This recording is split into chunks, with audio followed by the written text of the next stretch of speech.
Welcome back to the Greatest Attorney Chronicles. Are we going to wrap up Chapter 4? I don't know. We are investigating again. We just stopped in at the governor's office. And he's here again. Oh, back again, are you? Yes? Hello.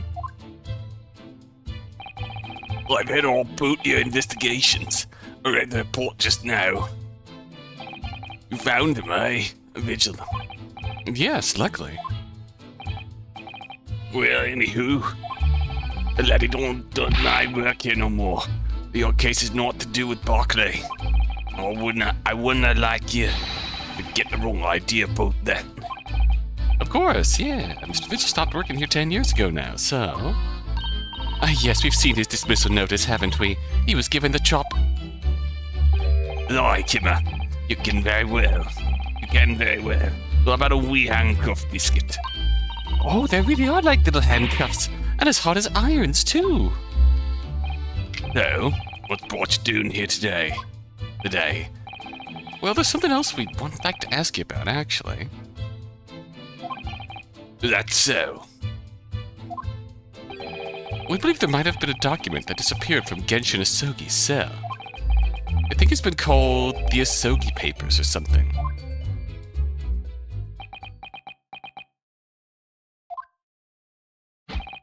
Did I not say? Gregson's death is not to do with things that might happen at Barclay. If the past in the past, laddie, let's not foot about with the relevant details. His expressions changed completely. We're clearly onto something here. This is where the Cyclops would come in. That murderer's botched execution, and the whole miserable escape.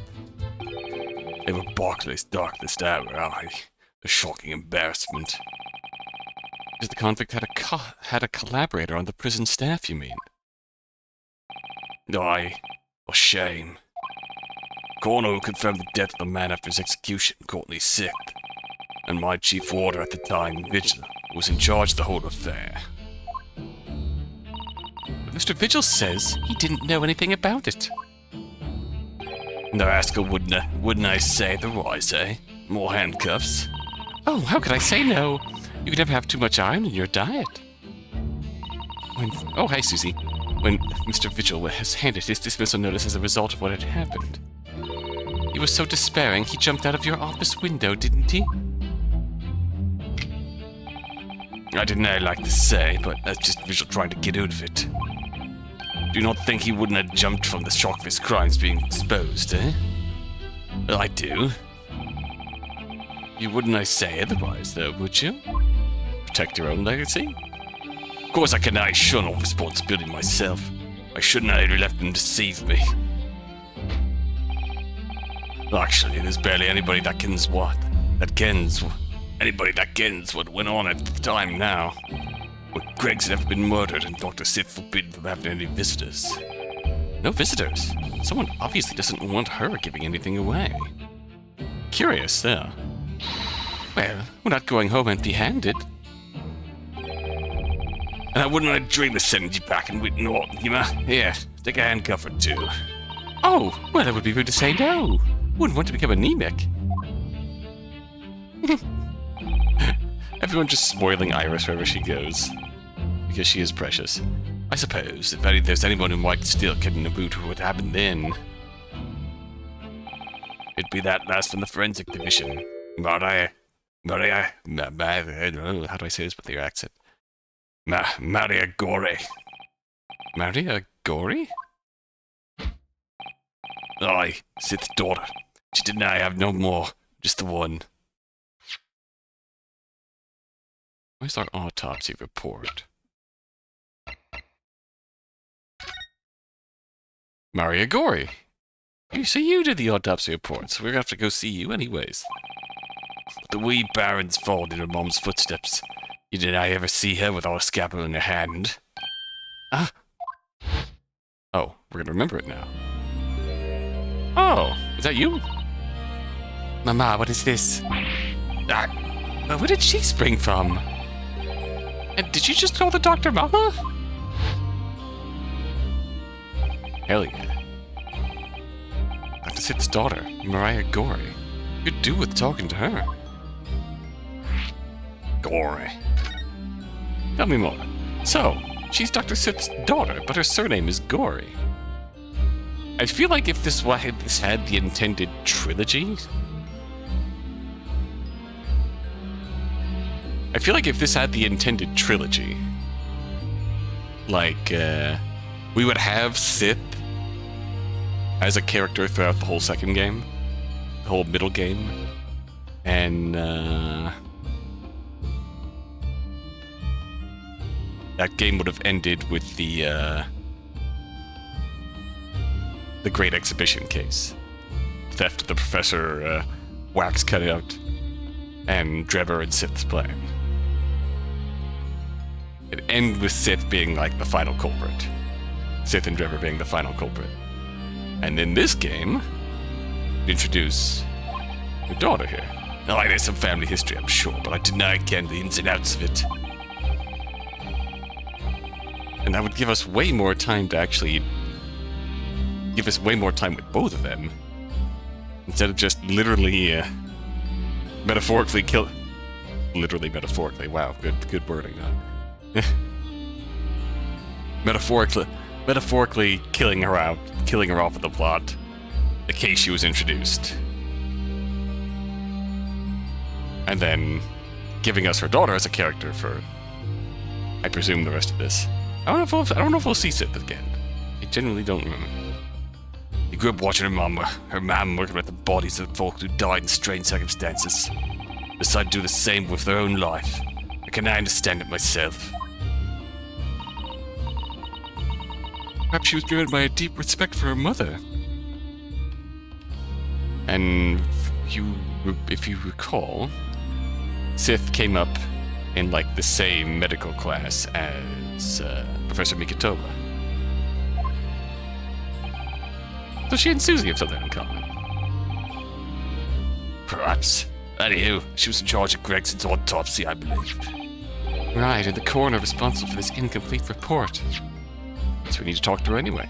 Someone told me once that the wee lassie always loved her mam's stories about cutting up bodies. There's even a rumor that she used to listen to the funeral march as a lullaby. Ah. Well then perhaps her mother might have told her about the autopsy from the case 10 years ago. I'd say it's a fighting chance at least. After all, that was a life-changing case for all of us. Really need to speak to Miss Gorey herself about this, I think. Well, thank you very much. Oh, I'm no happy about any part of this.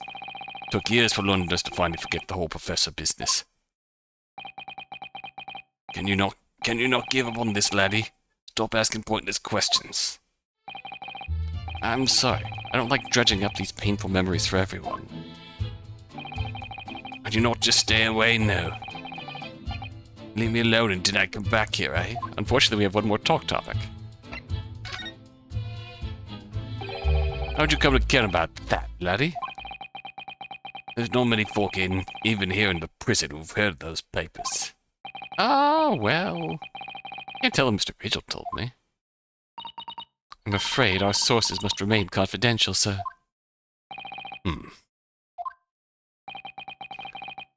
And then he immediately cops to, oh, that was Vigil, wasn't it? We've been led to believe the papers are actually a last will and testament, is that right? Professors. Or rather, Genshin Asogis. I love the professor theme. It's good. The ominous, mysterious march. Oh, that's right. You're well informed, Jimmy. Oh, was that the end of the silent treatment? That after the convict's execution, it mysteriously vanished from his cell, didn't it? Ivers, no. You're off at half-cock there. I think you did not quite get your facts straight. It was there in the cell. Exactly where it should have been. Oh! Not what we heard elsewhere. Let me just have a wee walk around in here. I'm sure I can find it. Aye, here you are. See? The last will and testament of Genshin Asogi, written with a calligraphy brush. Of course, I cannot read a word of those Japanese squiggles. And what it says, he leaves all his worldly possessions to his son back in his homeland. Yes, that's correct. That's the gist of it. So these are the Asogi papers. Aye, of course they are. Papers written by Asogi. No doubt about it. There's a detail that Vigil talked about. There's a detail that Vigil talked about that I just know is going to become a plot point later on. So we've recovered the papers. No doubt about it. There's no mystery here, laddie. That's your law. For all the stramish of that slasher of an execution, sent the man's possessions back to his clan in Japan, and that was the end of it. Including his sword. I think we ought to make a record of this, Mr. Naruhodo, just in case. Can we read it? Well, think before you go on your way, Mr. Naruhodo.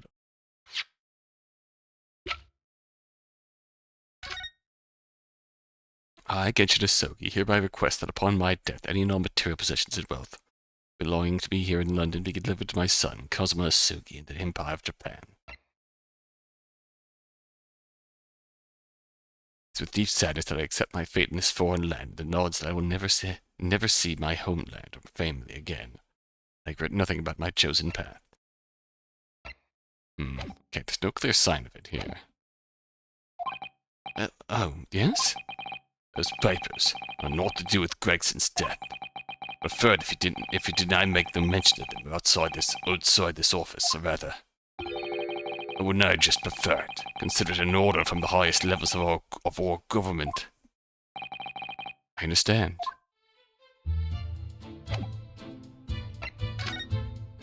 We're pretty much done here now, right?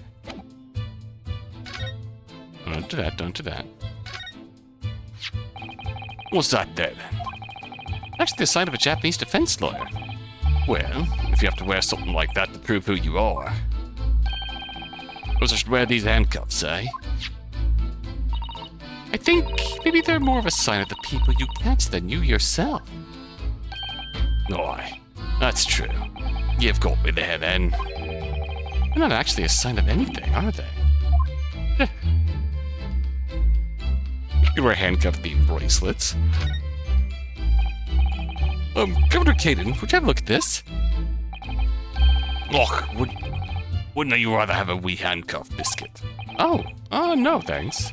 I'd rather just cast your eyes over this. Well, maybe. You prefer real handcuffs, eh? No. Neither for me, please. Lovely office, though. Lovely office, but I don't want to go to jail.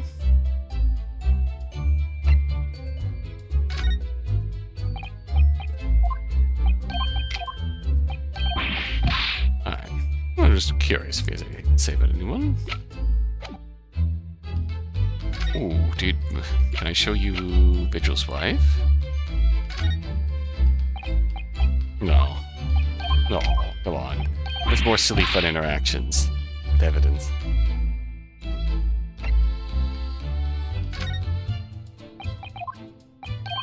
Okay, fine.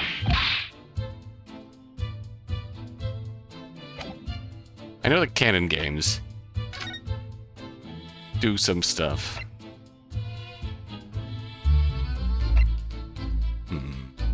Can we go here?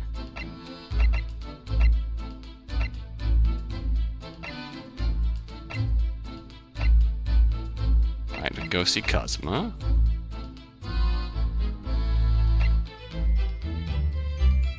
Have we gone here?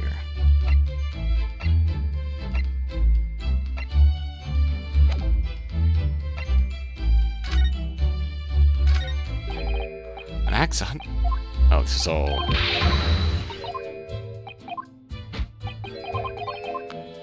Alright.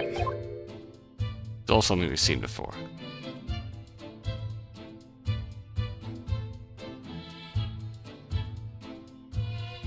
Fair enough.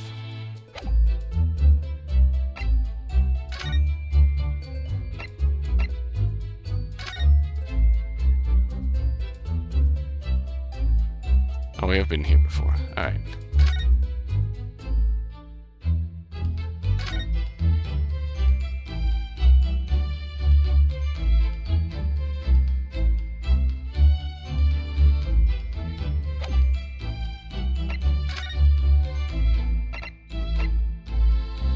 We only really want one place to go, and that's to go see Kazuma.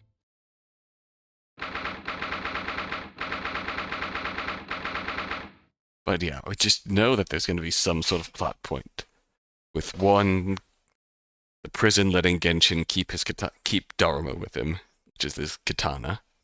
And two, his last will and testament passing the sword back to Kazuma. Something about the sword is going to come into play. What is this? So this is the office of Prosecutor Asogi now, is it? Kazuma-sama is doing so well for himself. He's playing D&D. Even though he's always forced to kneel on the floor, Japanese style, in that dark corner. Just having to sit Seiza style whenever he's working. Except now he's over there. Kazuma.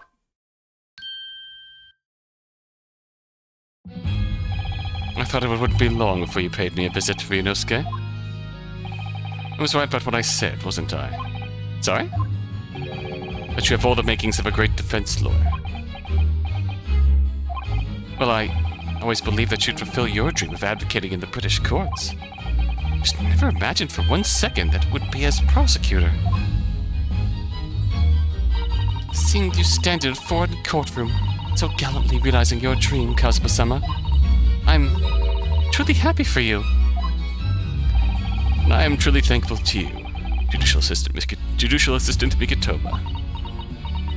Oh, I'm genuinely so happy. Ryunosuke, we still have business to settle with you, though.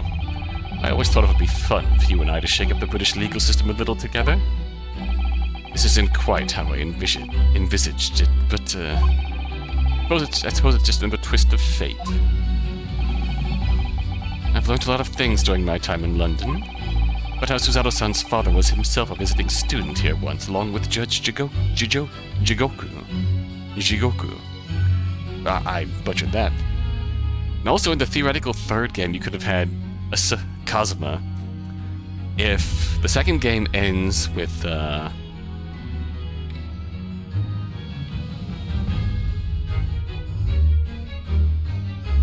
The second game ends with Kazuma regaining his memory, too, and the theoretical third game could also be Kazuma and Ryunosuke, having it out in low-stakes battles before the obvious big-stakes case we're on now.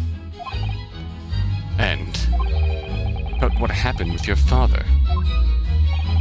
Then you'll have no difficulty understanding why I had no choice, why I had to find a way to get to Britain as a visiting student myself. Hear it from you, Kazuma. As you wish, Ryunosuke Naruhodo. Oh. Gone full name.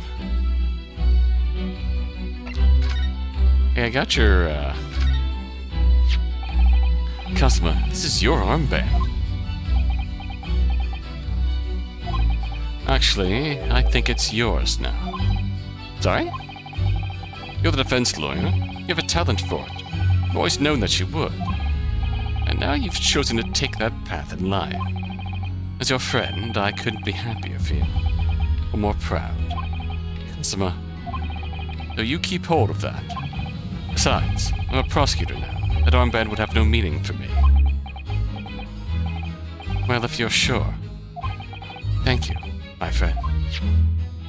Aww.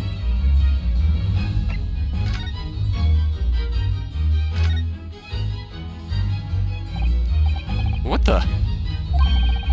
It's a scale model of the crime scene. Oh, yeah, I realized that. Does a prosecution office make a model of the scene for every case? Apparently so.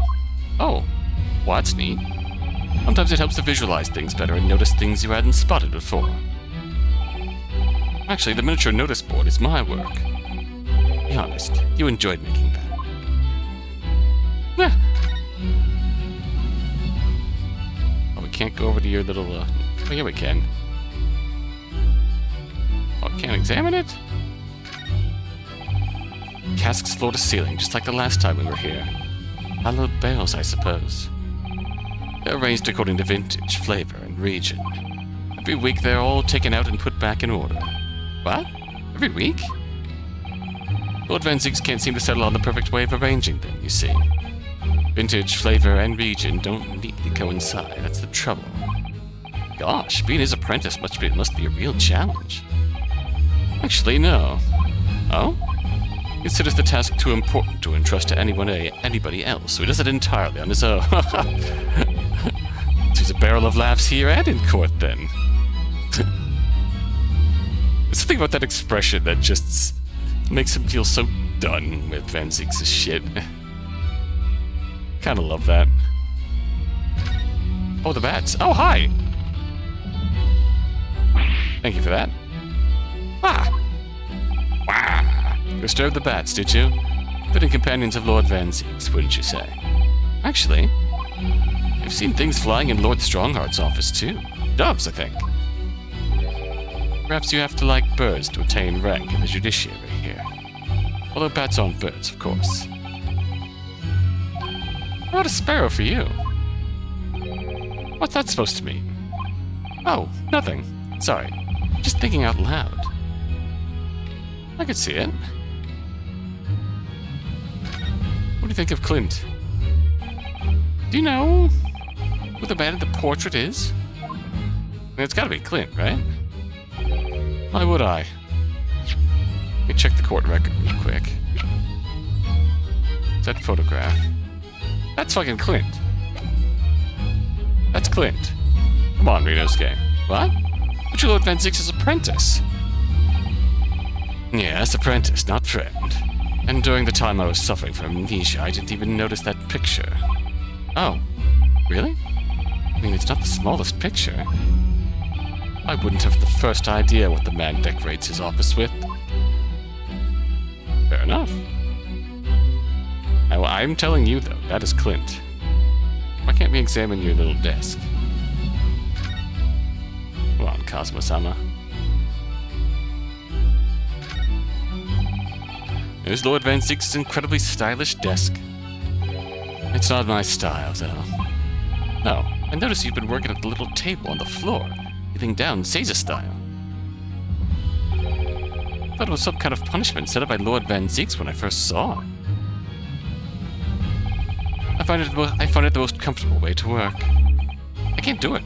After a couple of minutes of sitting with my legs folded under me, they start to go tingly. Don't exaggerate, Ryunosuke.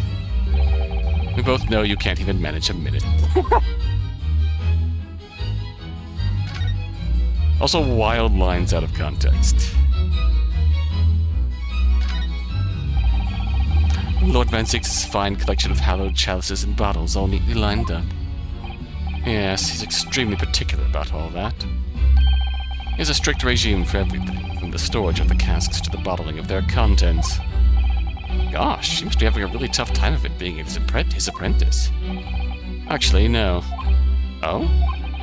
He's so particular about it all, he refuses to let anyone else touch any of it. So it's been quite easy for me, in fact. Talk about weird.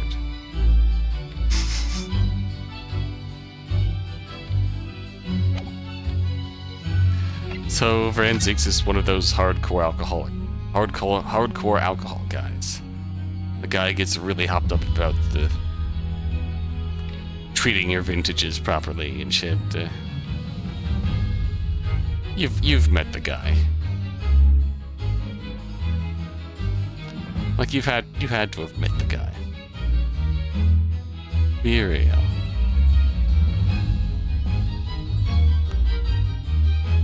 Maybe I just know the guy and I'm envisioning it I'm envisioning him in my head as we speak and projecting that upon you. If you know the guy, tell me in the comments. It's getting on for a year now, since what happened on the SS Buria. We were heading across the oceans from Japan to Great Britain. When a bizarre series of coincidences led to those tragic events. I thought I'd lost my best friend forever. I must have been unconscious for a long time. When I woke, I was lying on a bed. It was a narrow little room. There was a posy of flowers by the pillow. It took me a little while to realize that I was in the cabin of a ship. I slipped out of the room and headed up onto the deck. Were you already suffering from amnesia at that point? Yes. I didn't know what had happened or where I was. But just this voice in my head. You have something you have to do. Something no one else can know about. Go to Great Britain. Your task awaits you there. It was a calling I couldn't ignore. It compelled me relentlessly. Out on deck I saw that I was on a huge steamship and we were docked in a large port. It must have been Hong Kong. Yes, it must have been. Presumably just before they were due to carry your body off the ship.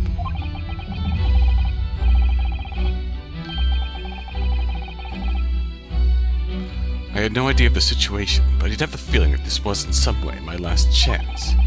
So I concealed myself among the disembarking passengers and went ashore. Then I disappeared into the crowded streets of that foreign port city.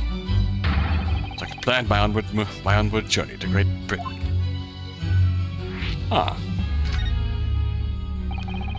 Just under a year ago, with all my past memories lost to me, I was left behind in Hong Kong. Everything was foreign to me. The sights, the sounds, the smells. My head reeled. I was truly at a loss. I realized now that I had escaped that desert dead man. Nothing but the clothes on my back. No money, of course. Oh, how terrifying for you. Luckily, though, I had 2 feathers in my cap.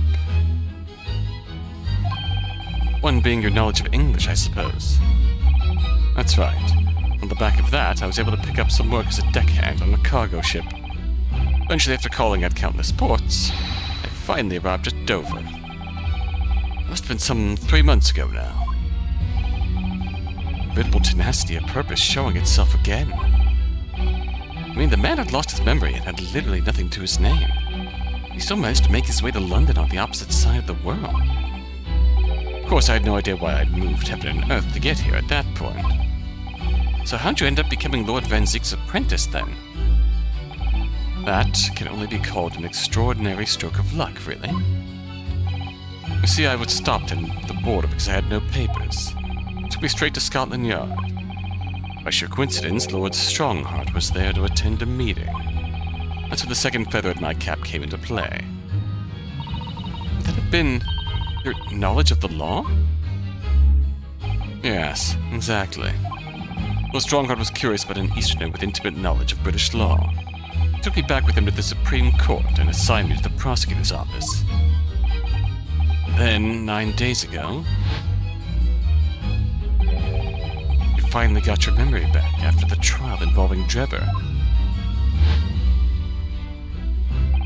Yes, I did.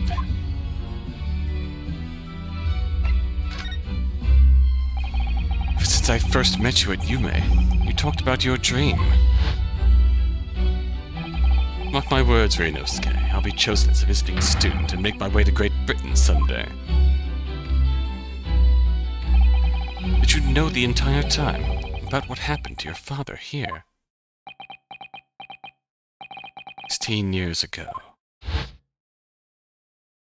Oh, baby Kazuma. And damn Genshin. Impact. My father left on an exciting trip to Great Britain. I was just a boy. I took a photograph together the day before his departure. My last memory of him. What I remember most about my father is his unswerving sense of justice. 6 years after he left, a gentleman called at our family home. He told me that Genshin, my father, had been taken ill in England and passed away. It was Professor Mikitoba, your father's Zara-san. Oh my! Ever since then, the professor was very good to me.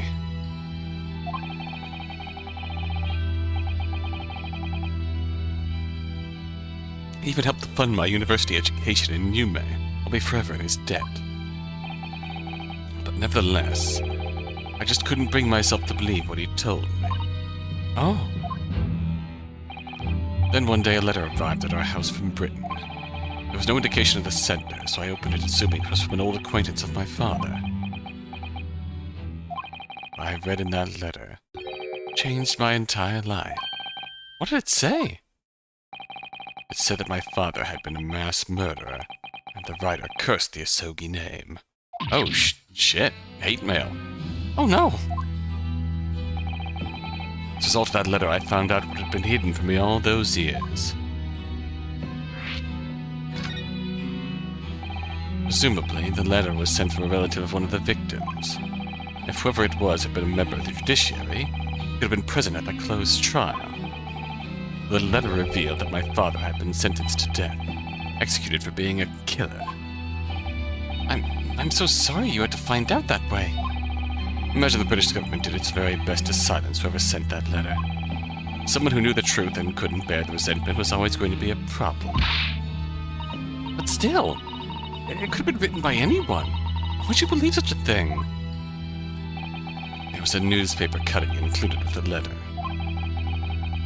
It was the first I'd ever heard of the professor. His terrible killing spree. Well, what did my father have to say about the letter? I couldn't bring myself to show it to him. What? Why not? Because he deliberately concealed the truth from me by telling me my father was taken by a fatal illness. It couldn't have been easy for him. He'd done it out of consideration for my feelings.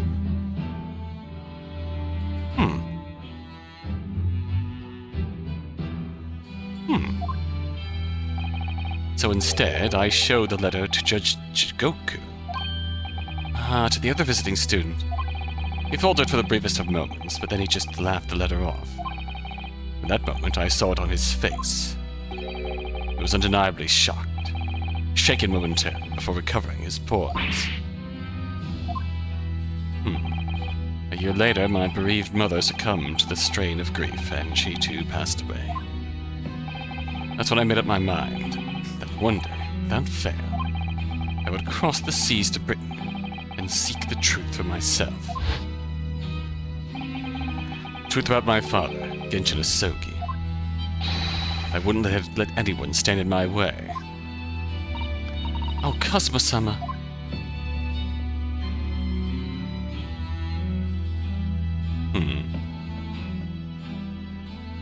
It's an interesting note. Showing it to Asogi, but not to... Or showing it to Jigoku, but not to Mikitoba. Very curious.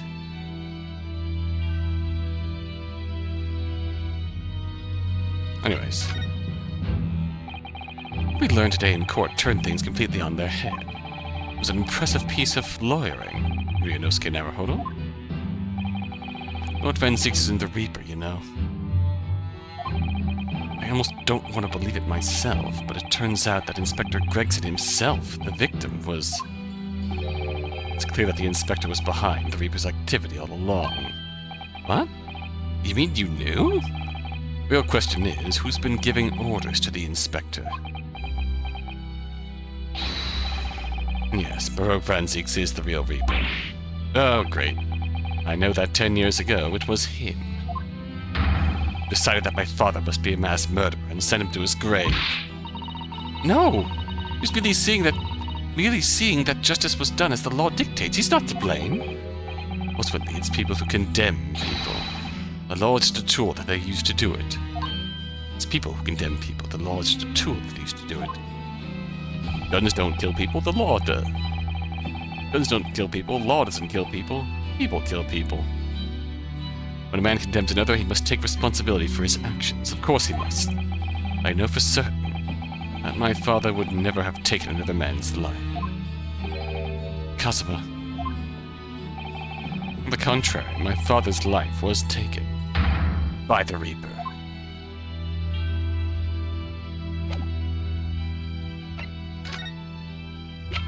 We can show you this.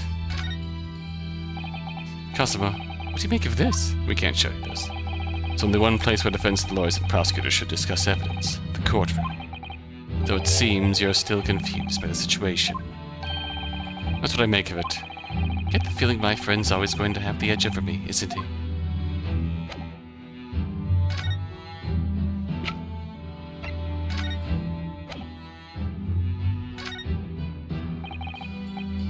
Oh, you won't even talk about that. You won't even talk about us. Fine.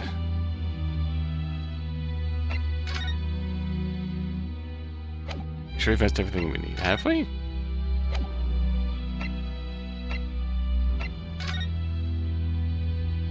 Can we show you the autopsy report?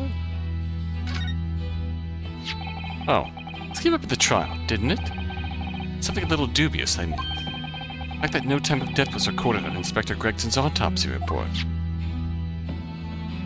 Yes, there were some unexpected turns in the courtroom earlier. The suggestion you came up with certainly took everyone by surprise. The idea that the victim died the previous day at some other location is quite something. Considering when the pocket watch had stopped and the scorch marks on the candle, it's certainly a distinct possibility. The evidence and the scene both point to it. To be honest, it bothered me too. So I paid a visit to the autopsy room earlier. The coroner responsible wasn't there, but I got a name. It's Dr. Gorey. Okay. I got the name too, Cosmo, by reading the fucking report. But if it wouldn't trouble you, Cosmo-sama, you'd very much like to speak with the coroner too. Of course. The last thing I want is for anything to be buried, brushed under the carpet. Scotland Yard's autopsy laboratory is behind Lowgate Cemetery. Lowgate Cemetery? By Barclay Prison, you mean? Of course it is. Ah, you know it, do you? Prison where my father was incarcerated, and robbed of his life. Kazuma-sama. Kazuma does not see the irony of what he's doing by condemning the Reaper out of grief. When the Reaper came out to condemn Genshin Impact out of grief. And it's just, yeah, something cycle of tragedy.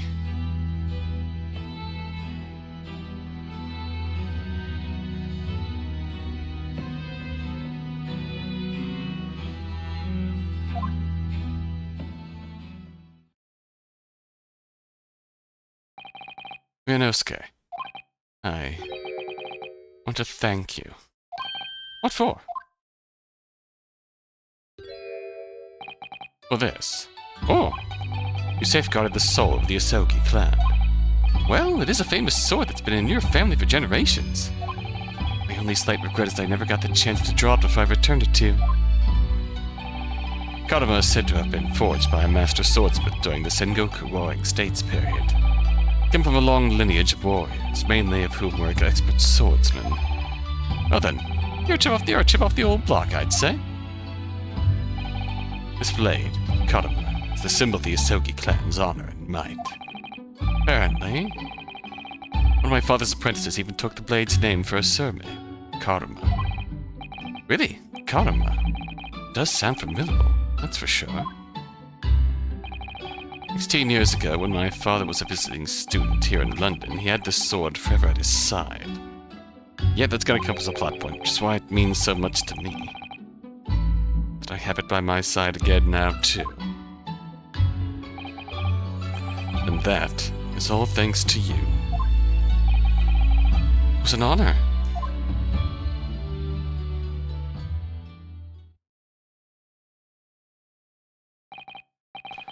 Now, I have preparations to make for tomorrow. Perhaps I said a little too much. Kazuma, you've changed. No, Ryunosuke, I haven't changed at all. It's you who's changed.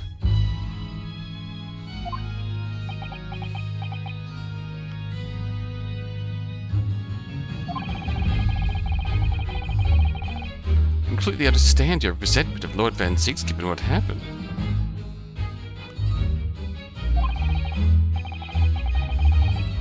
The fact is, those events in this case are, well...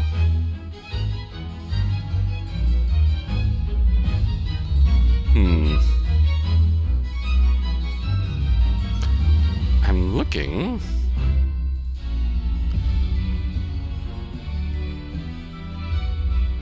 very curious to see. It is... Yes. Yes. Hang on. Hang on. Just getting confirmation. Where is this here? Kazuma is said to have been forged by Master Swordsmith. Similar so sense.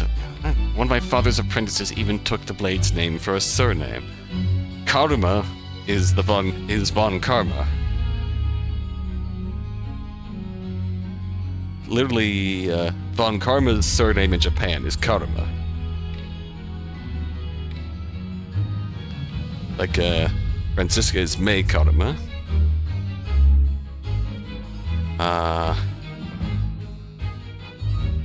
What was Manfred? No, stop that. Manfred was Go Kazuma. Yeah. So...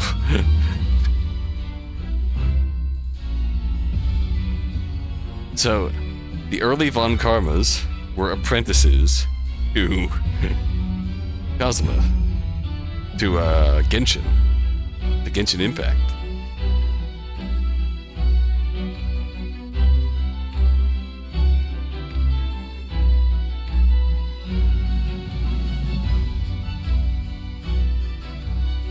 Oy vey.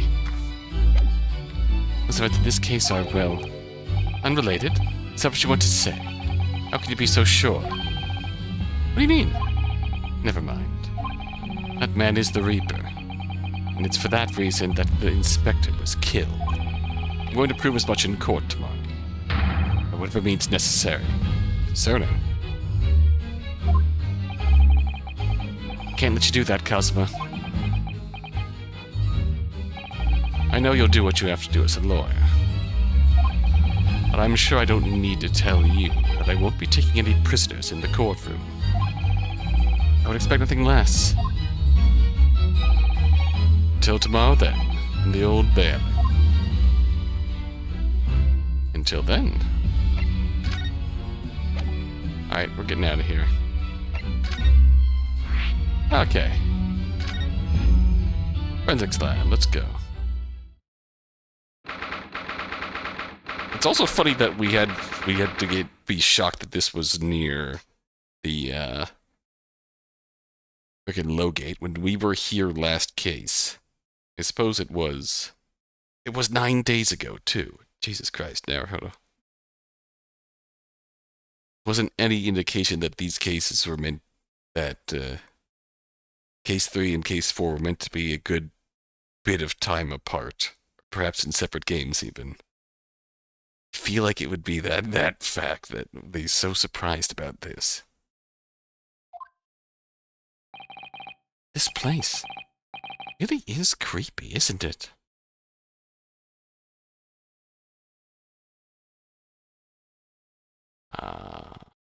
Okay, very good. So creepy the window moved. Well, being a dead room, it's probably full of the spirits of the dissected. Actually, there's a rather pleasing scent of roses in the air. Oh. Well, being a dead room, the coroner probably needs a bold scent like that to mask the odor of death. Iris, why do you have to be so practical and... Do you think we could change the subject? Well, actually, in a dead room...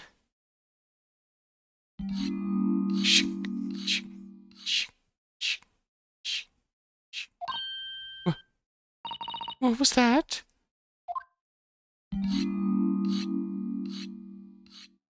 One, two, Freddy's coming for you.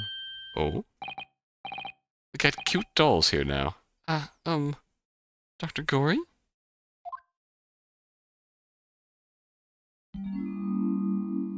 Hi. What?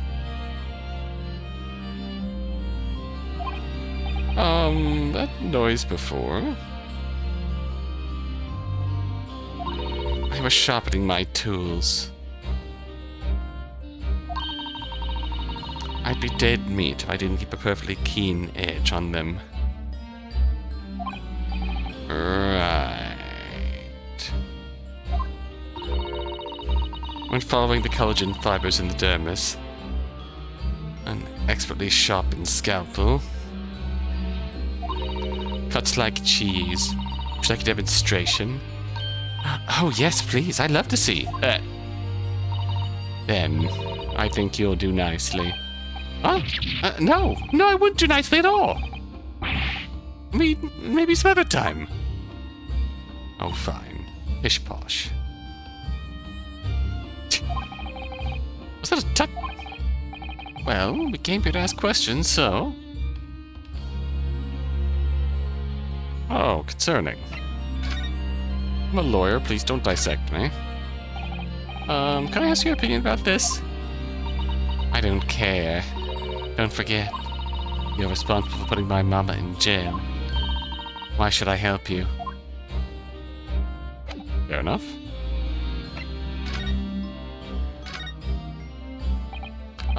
We have actually met before. I'm a lawyer, if you remember. You're not dead yet. What? So Mama said I wasn't to cut you open. You're so strict about things like that. Well, good. Dr. Sithe had some scruples at least. Oh dear. It looks like she's not interested in talking to us. For the time being, anyway. The time being? You mean until we die? What the hell, that's a way off.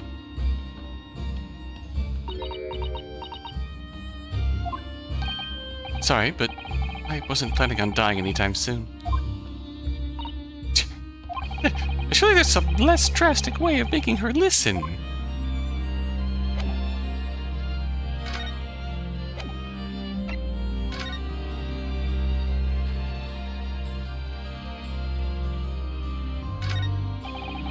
Table and a set of sharp tools. Consider each in isolation, it all looks quite innocent. So why is it when you put them side by side, they seem so horribly disturbing? Might be best not to ponder it too deeply. That's Mama's dissection table. It's too high for me, though. It is? I fell from that height in my sleep. It would really hurt. What? You mean you sleep in here? Autopsy work is very involved. It's usually too late to think about going home when I'm finished. But I have bad dreams when I sleep here, and I always end up falling on the floor. So I'd like to exchange that table for a lower one. Maybe you should just go home.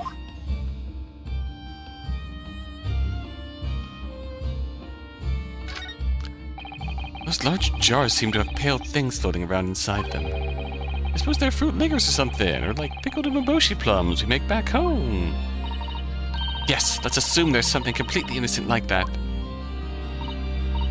Ah, that jar you're looking at up there contains monkey brains. Oh my. Composition is similar to the human brain, so they make for interesting study material. In the next jar along, we have monkey... No more monkey anythings, please. If you say so. Oh dear. Time when I still thought it was just some pickled umeboshi plums seems so long ago already. Innocence ruined. What's in here?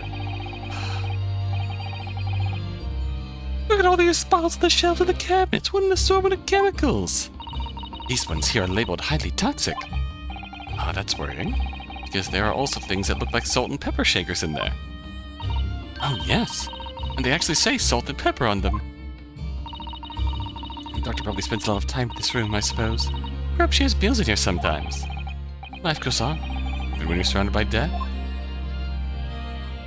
That conversation has stayed the same.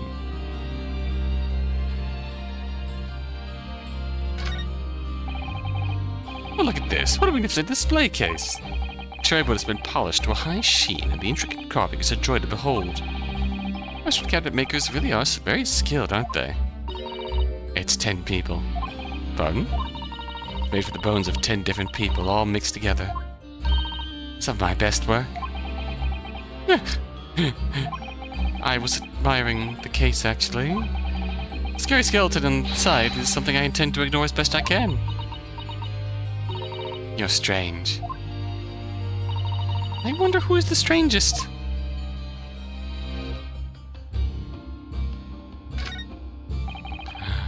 This looks different to before. Of course, Mr. Naruhodo. Miss Gorey is a young maiden. She has all sorts of charming little dolls and the like around her place of work. Look. Oh yeah, you're right. Perhaps she's not so strange after all. They're how I practice. Sorry? Mama always says that operations and dissections require speed and accuracy. So I take out my needle and thread and stitch 3 new dolls every day. Oh, okay. As long as you're not, like, dissecting them. Ah, right. I used to make livers or kidneys or intestines. Are you dissecting them? Mama told me to make something more friendly instead. I think a little liver plushie would be cute, with eyeballs and hands, and that's quite different to what I had imagined. Anatomically accurate, that might be a bit more questionable.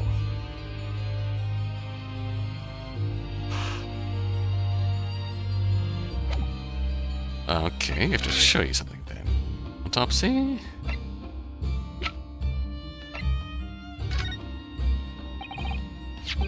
Dr. Gorey, we actually came here to ask you about this. He was very good. Good? Sorry? His skin didn't snag at my blade once.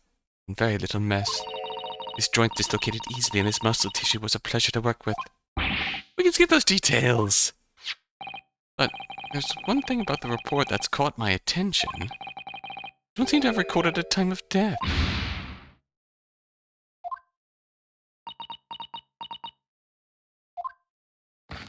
Oh! That's not my fault. Oh? That would be a jump. Then please, tell us what happened. Oh. Cute. So, why doesn't this autopsy report indicate the victim's time of death, then? It's really the most crucial detail. Oh no, I was told not to write it. What? By whom? Male Strongheart, the Lord Chief Justice. He came here. Lord Strongheart came? He said that from the witness statements about the gunshot and the other evidence, it was obvious. The man clearly died at 5 p.m. on 1st November when the gunshot was heard. Suspicious. That's not the time of death you wrote in the report. You didn't write anything. Was there some reason you didn't include it? Would rather lie by omission than lie by lying?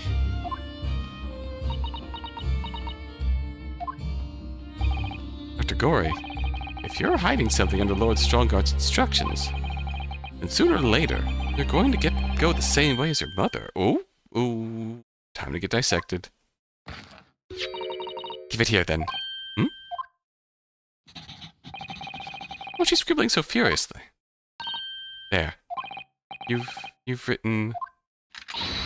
What? What's she written? Tell us! Indeterminate. But... Alright. Accurate estimation of the time of death is not possible. Alright, what does that mean? What do you mean by that? Why was the time of death indeterminate? When the specimen was brought in, it was still fresh. The time of death could easily have coincided with when the gunshot was heard. But there was one small discrepancy. What discrepancy? There was some fried fish in the pocket of the specimen's overcoat. Oh, the fish. That fish had started to rot. What? The victim liked fried fish. He presumably liked to eat it before it went off. Well, yes. What are you really trying to say? It's possible that someone tried to manipulate the apparent time of death and forgot the fish in his pocket. Manipulate the... Is that even possible to do?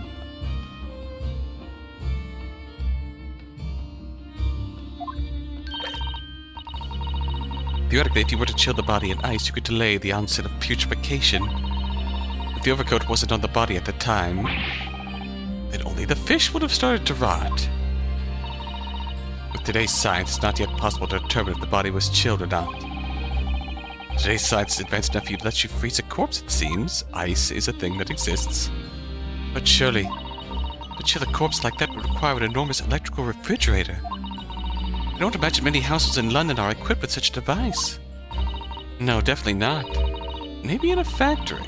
Some other special places. Don't recall seeing any factories or such like on the Fresno Street, though. I wonder, if the inspector's body had been chilled somehow, what might the actual time of death have been? I couldn't say for sure. But at the most, it might have been a day earlier. No! In other words, it would corroborate your previous deduction, Mr. Naruhodo. Dr. Gregson was killed a day before his body was discovered, at a different location. To inform Lord Strongheart of this possibility, he simply said that there was no electrical refrigerators of that size in the vicinity.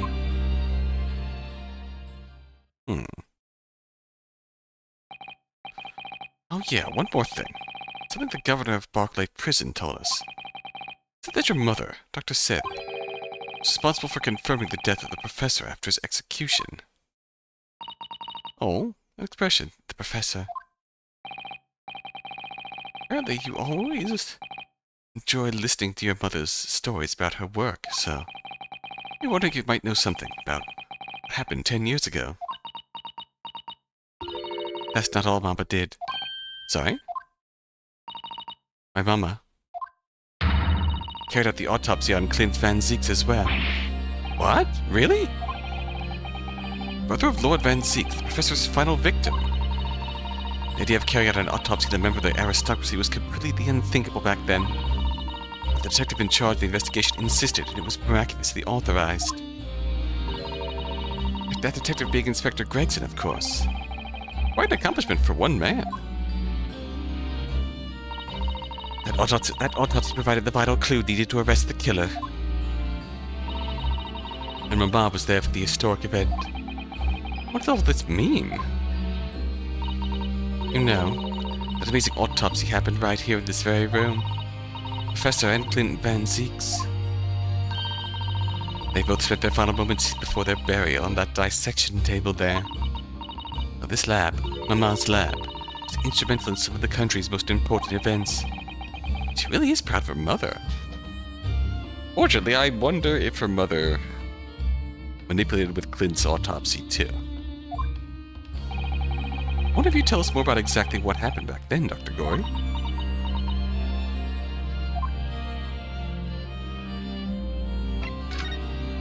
Oh, okay. Information of death. Professor's execution was Mama's first big case. She had to be in attendance at Barclay Prison's execution chamber. Signed the certificate to confirm the convict's death. Mama's the best coroner in the world, you know. I was so proud of her.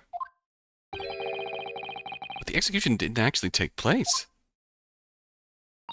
No, and worse still, Mama actually helped with the jailbreak.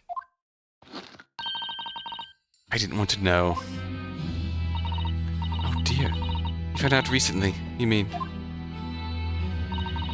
I believed in her and Mama, but now I wonder if I'm starting down the same path as her. You mean because you omitted the time of death of this autopsy report? That's because Lord Strongheart forbade you, including it. Just like Mama. I'm sure she was coerced by somebody too. Yes, that's my feeling as well. There's no doubt that there were powerful forces at play 10 years ago. The execution couldn't have been staged without a lot of people at the prison knowing about it. Obviously, the prison governor must have been in on it as well. The big man with little handcuffs. According to what he told us,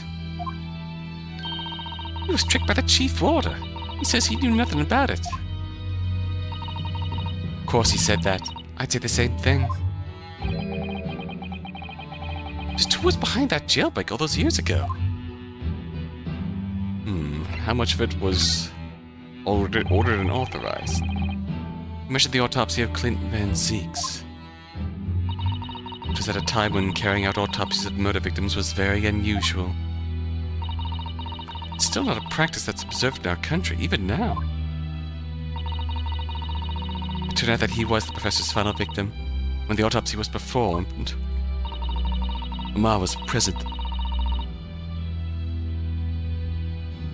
Although only as the secondary assistant, the person leading the procedure was called Dr. John H. Wilson. That's right, my daddy. And there was one other person present, primary assistant, who was a visiting student from the Far East. Mikitoba? Wait, a visiting student? Must have been my father, Eugene Mikitoba. I had no idea Professor Mikitoba had even been involved in something so important. Is the first we heard of him actually being... Shit. That makes it even worse for him, if he had to fucking autopsy his best friend. The outcome of that historic autopsy was the discovery of a vital piece of evidence that led to... Oh. They autopsied Clint. A vital piece of evidence that led to the capture of the professor. So Sithe didn't do Clint's autopsy. Sithe was third chair. Mikitoba was second chair. John H. Wilson was first chair. That's how they came up to identify Genshin Asogi as the infamous mass murderer. Do you have to know anything about that piece of evidence? Can you tell us any more?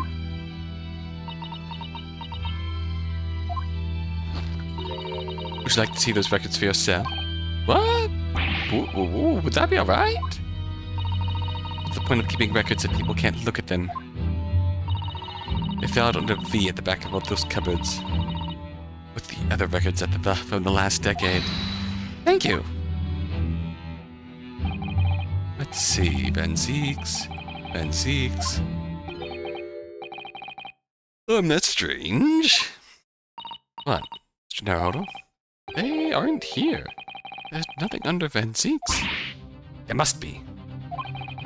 Perhaps somebody took them away? No one's allowed to take documents related to the professor case out of this room. But you're right. They're gone. Well, when was the last time somebody looked at them? You remember? It was... Oh, yes, I remember now. It was 2 years ago. The consulting detective came one day, saying that he'd like to see the records. No, you don't mean... Herlock Sholmes was his name. Down, I knew that was coming. Do you think he stole the records? Oh no, surely not. Iris, that can't be right, can it?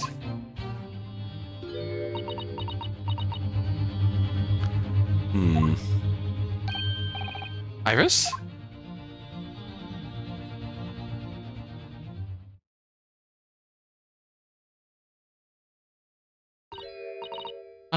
Runo?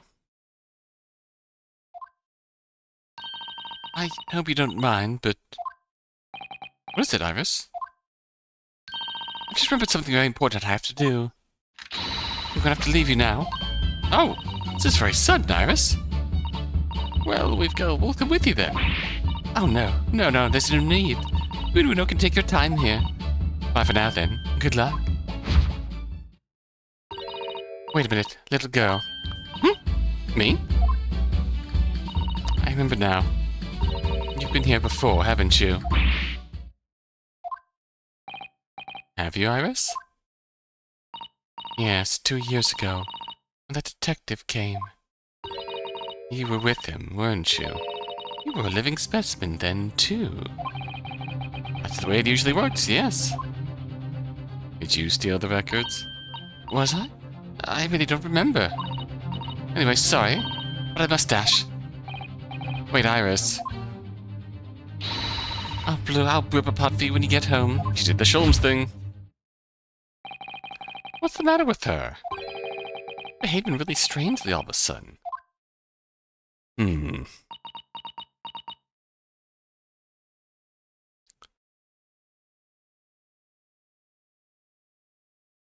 She took it of her own accord?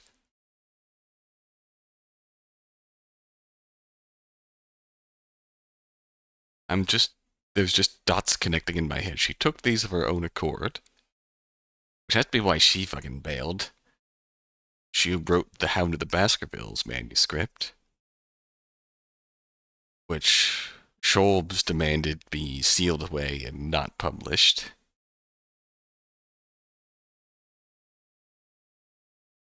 Remember we found the dog collar in the second,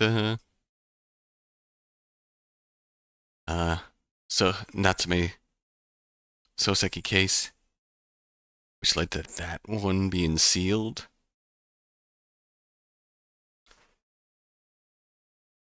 Which theoretically had to do with the Hound of the Baskerville incident, which we still don't really know that many details about, but we also know that the other very prominent case that is being sealed is the Professor case. Is the Hound of the Baskervilles a depiction of the Professor case? Iris not being alive for the Professor case. Well, I mean, not being cognizant for the Professor case. And just sort of publishing it based on Holmes's involvement after the fact. Holmes putting the kibosh on publishing it because it depicts very sensitive shit and could potentially get them in a lot of trouble. Well, in that case, we won't keep you away any longer either. It's been quite a while since I've had any visitors. This was really fun. The next time you come, I'd prefer it if you were ready for dissection. Oh, can't make any promises, sorry. I like you, I wish I got more of you. It's strange that the records of Clint Van Zeek's autopsy have disappeared. I think we've asked all we came to ask now.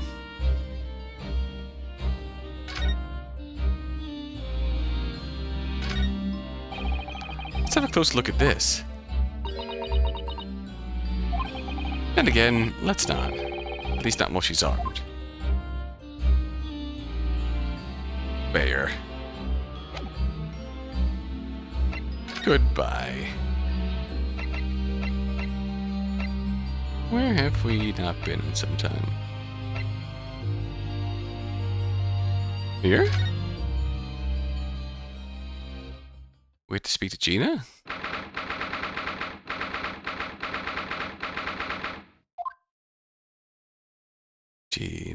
Gina. These are still busy investigating in here, then. But Gina's nowhere to be seen. Where is she? Yes, it has been blissfully quiet, hasn't it? Perhaps she's out investigating on her own, practicing what her boss taught her. Well, I expect she'll be back before too long. Shall we wait? Actually, there's something different about this room since the last time we've been here, isn't there? You could always use the time to investigate more thoroughly.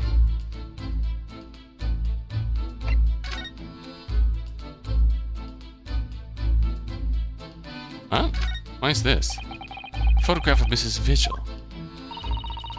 Realizing the identity of this lady was a very great clue to exposing Mr. Gossip's true identity. He obviously loves his wife very dearly, which is why he felt he couldn't tell her the truth. Transformation was incredible, wasn't it? Just from that big twisted lip. Yes, he went to extraordinary efforts to play the part of Hugh Boone convincingly. Although it didn't really seem like it was much of an effort to me. Now you say it, I have to agree. It's almost as if that was Mr. Vigil's true character. People really are very hard to fathom at times.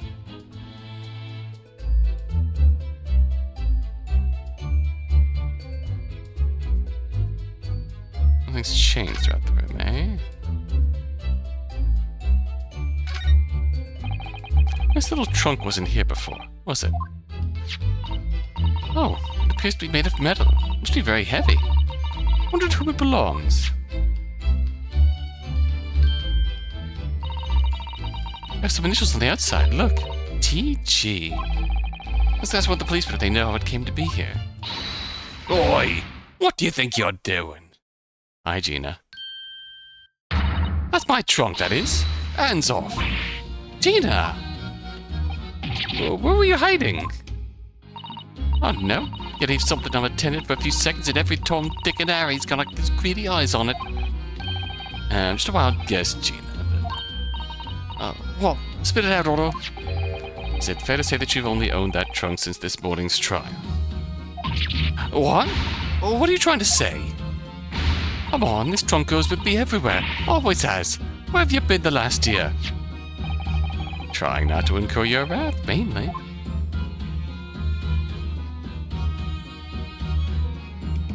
Alright, what's the trunk? We'll find out next time. Until then.